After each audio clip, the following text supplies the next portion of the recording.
आज आपण एकदम नाश्ता सेंटरमध्ये भेटतं तसंच उपीट बनवलेलं आहे. छान मऊसूत झालेलं आहे. त्याचबरोबर दाणेदारसुद्धा झालेलं आहे. अजिबात चिकट वगैरे नाही. छान मोकळं असं झालेलं आहे. तुम्ही हे उपीट अशा प्रकारे नाश्ता सेंटरमध्ये नक्कीच खाल्लेलं असेल. हेच आपण एकदम सोपी पद्धत आहे बनवायची. घरी आज कसं बनवायचं ते पाहणार आहोत. बघा छान दाणेदार असं झालेलं आहे.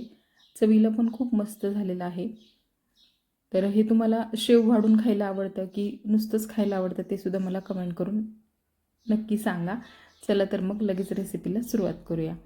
तर ही उपीटाची रेसिपी तुम्ही बघा, सेव्ह करा, शेअर करा. चॅनलवर नवीन असाल तर सबस्क्राईब करा आणि पुढे दिलेलं बेल आयकॉनसुद्धा प्रेस करा. तर सगळ्यात पहिलं आपल्याला रवा लागणार आहे. इथे मी 1 वाटी रवा घेतलेला आहे. हा रवा आपल्याला जाड वापरायचा आहे.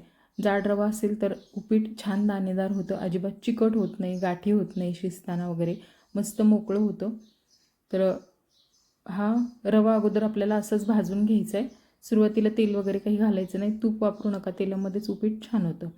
सुरुवातीला एक 5 मिनटं असाच रवा एकसारखा भाजून द्यायचा, म्हणजे मग कुठेही करपला नाही ना, तर कलर छान येतो एकसारखा. आता 5 मिनटं भाजल्यानंतर बघा हलका गोल्डन रंग आला आहे. आता ह्यात थोडंसं तेल घालायचं, 1 ते 1.5 चमचा किंवा 2 चमचे, आणि पुन्हा 1 मिनिटभर भाजून घ्यायचा. आता हा रवा आपल्याला काढून घ्यायचा आहे. ह्यात आता थोडंसं फोडणीसाठी तेल गरम करायचे, आणि तेल गरम झालं की सुरुवातीला आपल्याला शेंगदाणे तळून घ्यायचे आहेत. मूठभर शेंगदाणे घातलेत. शेंगदाण्यासोबत तुम्हाला आवडत असेल तर ह्यात काजू घाला. शेंगदाणे तळून झाले की लगेच प्लेटमध्ये काढून घ्यायचे आहेत. आता ह्यात फोडणी करायची. अर्धा चमचा मोहरी घालायची, अर्धा चमचा जिरं घातले, एक चिरलेला कांदा घालायचा आहे. कांदा चांगला बारीक चिरून घ्या, म्हणजे मग व्यवस्थित मिक्स होतो. आणि हिरवी मिरची घातलेली आहे. हिरवी मिरची तुम्ही आवडीप्रमाणे वापरा. मिरची आणि कांदा सोबतच चांगलं परतवून घ्यायचं, म्हणजे मग मिरची कच्ची राहत नाही आणि टेस्ट खूप छान येतो मिरचीचा. शेवटी जर मिरची घातली किंवा कच्ची राहिली ना तर टेस्ट छान येत नाही उपीटामध्ये. ह्यात एक कढीपत्त्याची काडी घातलेली आहे. एक 10-12 पानं कढीपत्त्याची घालायची. थोडीशी हळद घातली. आता उपीट मी थोडं पिवळ्या रंगाचं बनवते म्हणून हळद घातली. जर तुम्हाला पांढरं उपीट बनवायचं असेल तर हळद स्किप करा.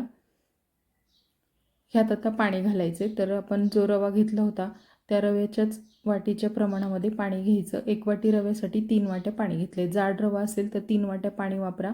बारीक रवा असेल तर पाणी थोडंसं कमी घाला.